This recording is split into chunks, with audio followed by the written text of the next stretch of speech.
Hello everyone, আজকে আপনাদের সাথে শেয়ার করব নারকেলের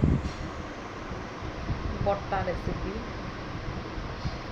তো এর জন্য দেখো আমি ফ্লিপকার্ট মিনিট থেকে নিয়ে এসেছি কারি পাতা। এর জন্য লাগবে কারি পাতা আর গোটা শসা আর লাল মরিচ। আর এদিকে দেখো আমি মিক্সির মধ্যে মিক্স করে নিয়েছি নারকেলকে। তারপরে এদিকে আমি চিড়া ভিজিয়ে নিয়েছি, চিড়ে খাবো বলে মর্নিংয়ে। আর চিড়াটা অনেকক্ষণ ভিজিয়ে রেখেছি, একটু মোটা টাইপের আর কি চিড়াটা নিয়ে এসেছিলাম তাই। আর এদিকে দেখুন আমি কড়াইতে অল্প তেল দিয়ে কারি পাতা দিয়ে আর শস্য দিয়ে আর একটা লাল লঙ্কা দিয়ে সুন্দরভাবে এগুলোকে আমি কড়াইয়ের মধ্যে দিয়ে হালকা নেড়ে চেড়ে নিয়েছি।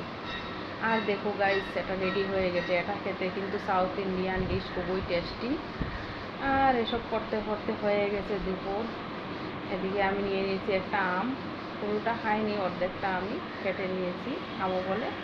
আর ঢেঁড়স তরকারি রান্না করেছিলাম সাথে আর কি, তাই ভাবলাম একটু শেয়ার করি আপনাদের সাথে। সো ধন্যবাদ গাইস এতক্ষণ ধৈর্য ধরে আমার ব্লগটা দেখার জন্য।